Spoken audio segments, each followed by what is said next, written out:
प्रिय विद्यार्थियों, आज हम बात करेंगे सिंधु घाटी सभ्यता के नगर योजना की। सिंधु घाटी सभ्यता की नगर योजना सिंधु घाटी की सबसे बड़ी विशेषता थी।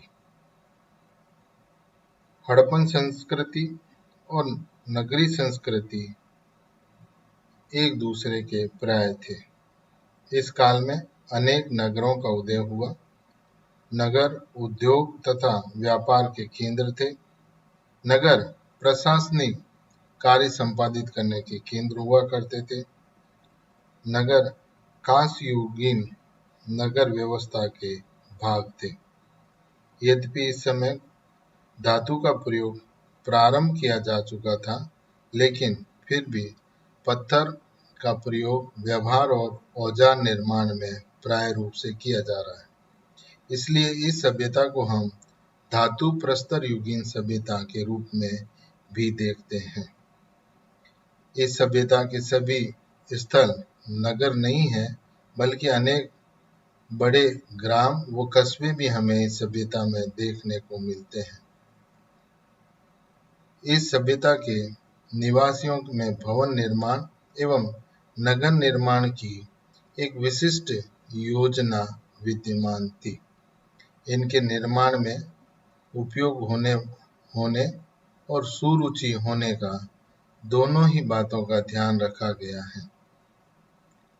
ज्ञान विज्ञान, कला कौशल, लिपि का भी इस सभ्यता के काल के अंतर्गत विकास हुआ। व्यक्तिगत संपत्ति, सामाजिक वर्गों का विभेद एवं धर्म के प्रति आस्था भी इस सभ्यता में हमें देखने को मिलती है। ये सभ्यता हमें शांतिमूलक सभ्यता के रूप में भी दिखाई देती है। हड़प्पन सभ्यता की एक विशेषता ये थी कि ये एक शांतिमूलक सभ्यता थी। राज्य में शांति और सुव्यवस्था संस्कृति के आर्थिक आधार को बनाए रखने के लिए आवश्यक थे, और यही कारण है कि हमें उद्योग एवं घरेलू उपयोग में आने वाले औजार उपकरण तो बहुतायत संख्या में मिले, परंतु युद्ध एवं हिंसा वाले अस्त्र शस्त्रों की संख्या नगण्य रही। इससे अंदाज लगाया जा सकता है कि हड़प्पन संस्कृति युद्ध में अधिक महत्व नहीं देती थी। लेकिन इसका तात्पर्य ये नहीं है कि सभ्यता के निवासी युद्ध या बाह्य आक्रमण से अपने आप को बिल्कुल अलग रखते थे। इनसे सुरक्षा के लिए इन्होंने दुर्ग और दुर्ग की घेराबंदी जैसी व्यवस्थाएं स्थापित कर रखी थी। अपने दुर्ग की सुरक्षा के लिए बुर्ज व्यवस्था भी इस काल में निर्मित की गई थी। कांस्ययुगीन भाले, छुरे, छोटी तलवारें, कुल्हाड़ी, बाण के अग्रभाग व्यवहार में आने वाले सुरक्षा साधनों के रूप में यहाँ प्राप्त हो रहे हैं। अगर प्रशासनिक दृष्टिकोण से देखें तो इस सभ्यता के प्रशासनिक स्वरूप हमें जनतांत्रिक व्यवस्था, जिसको हंटर ने अपने अनुमान से स्थापित करने का प्रयास किया। यहाँ की प्रशासनिक व्यवस्थाओं को देखकर उन्होंने ये स्पष्ट अनुमान लगाया कि एक जनतंत्रीय पद्धति पर आधारित ये सभ्यता थी। इसी तरह स्टुअर्ट पिगाट ने इसे पुरोहितों या पुरोहित शासक वर्ग की सभ्यता के रूप में स्वीकारा।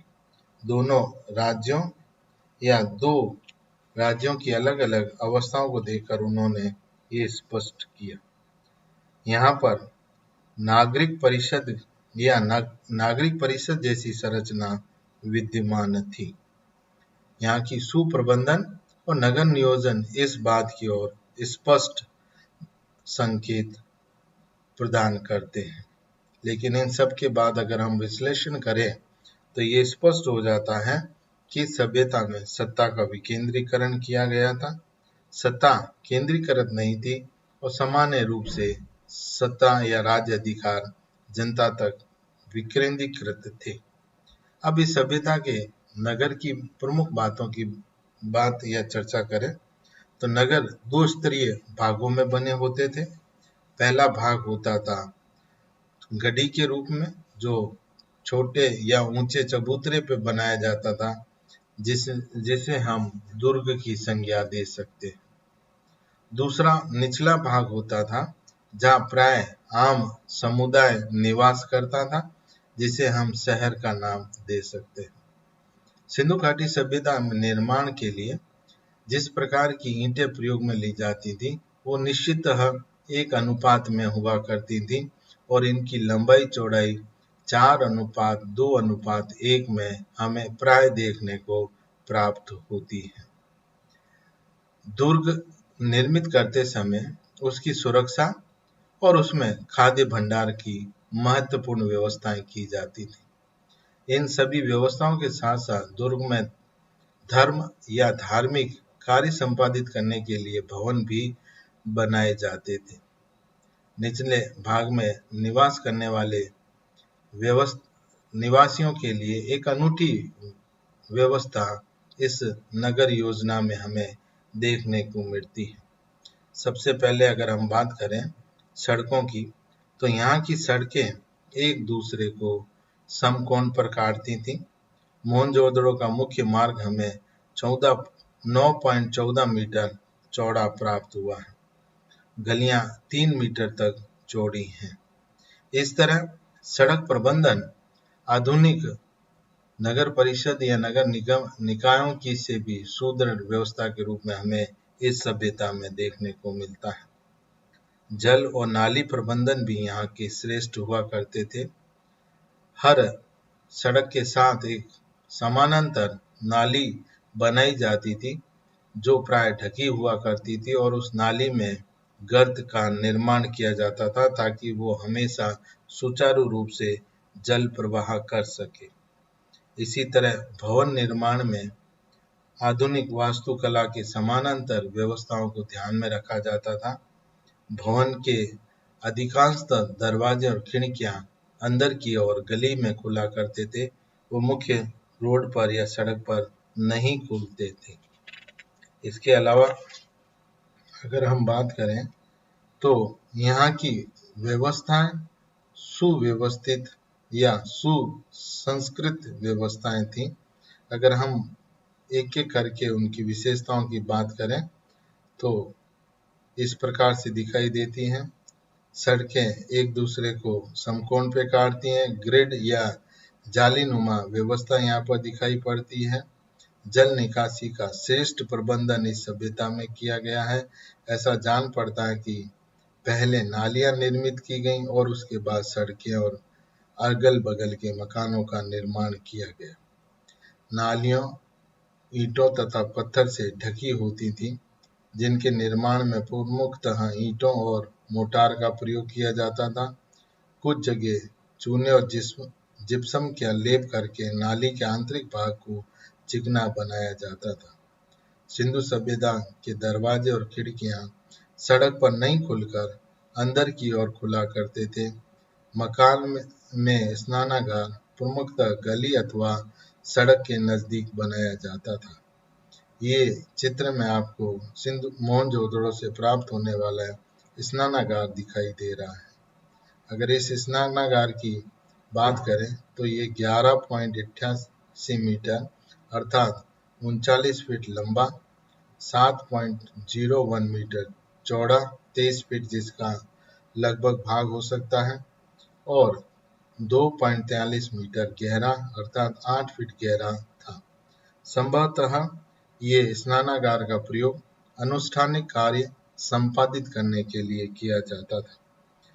धर्म या अनुष्ठानिक गतिविधियां संपादित होने से पहले व्यक्ति अपने आप को पवित्र करता और उस हेतु इस स्नानागार का प्रयोग किया जाता। ईंटों की पक्की सीढ़ियां स्नानागार में अंदर तक उतरने के लिए बनाई गई हैं। फर्श का निर्माण में विशेष सावधानी बरती गई। वहां पर पक्की ईंटों का प्रयोग किया गया। इस कुंड में एक कुएं का भी भाग हमें दिखाई देता है और एक कमरे में स्थित गंदे पानी की निकासी के लिए नालियों की व्यवस्था भी है। जल कुंड के चारों तरफ बरामदे बने हुए थे और उनके पीछे कमरे संभवतः दूसरी मंजिल पे थे, क्योंकि ऊपर जाने के लिए वहां हमें सीढ़ियां प्राप्त होती हैं। मैग महोदय का विचार है कि इन कमरों में पुरोहित निवास करते थे और जलाशय का प्रयोग, जैसे पहले हमने बात किया, अनुष्ठान या धार्मिक कार्य संपादित करने के लिए किया जाता है। जल क्रीड़ा का केंद्र माना जाता है, लेकिन अधिकांशतः इतिहासकार इस बात को स्वीकार नहीं करते। इसी तरह से इस सभ्यता के कुछ और भवन प्राप्त हुए हैं, जिसमें अन्नगार है, जो सिंधु घाटी सभ्यता में मोहनजोदड़ो, चौदो, लोथल इत्यादि स्थान पर या उन स्थानों पर इसके अवशेष प्राप्त हुए। इसी तरह से मजदूरों और गुलामों के लिए मकान जो पक्के और अलग बने हुए हैं। इसी तरह से गोडीवाड़ा है लोथल में, जहाँ पर समुद्री बंदरगाह के रूप में उस कार्य को विकसित किया गया और ऐसा माना जाता है कि वहां से व्यापारिक गतिविधियां संपादित होती थी। गोडीवाड़ा का अगर हम विवरण देखें तो ये करीब 218 मीटर लंबा, 37 मीटर चौड़ा और 3.3 मीटर गहरा था। इसके निर्माण के लिए पक्की ईंटों का प्रयोग किया। उत्तरी दीवार में काफी चौड़ा प्रवेश द्वार बनाया गया। एक विशाल नाले अथवा नहर के द्वारा भोगवा नदी का पानी इसमें लाने का प्रयास किया गया। ऐसा राव ने गोदीवाड़ा के रूप में इसे स्वीकार किया और उनका मानना था कि यहाँ पर व्यापारिक जहाज आते जाते थे और अधिकांशतः इस बात को इतिहासकार स्वीकार करते हैं। उपयुक्त विवेचनाओं से सिंधु सभ्यता के नगर निर्माण योजना की स्पष्ट जानकारी मिलती है। नगर एवं भवन निश्चित योजना के अनुसार बनाए जाते। नगरों में सड़कें, गलियां और नालियां और सार्वजनिक भवन की व्यवस्था की गई। इनके निर्माण में सुविधा एवं उपयोगिता पर पूर्ण ध्यान दिया गया। सुमेरियन में जहां नागरिक सभ्यता का प्रारंभ हुआ, वहां भी इतनी उत्कृष्ट नगर व्यवस्थाएं हमें देखने को नहीं मिलती जितनी हमें हड़प्पन सभ्यता में देखने को मिलती है। धन्यवाद प्रिय विद्यार्थी।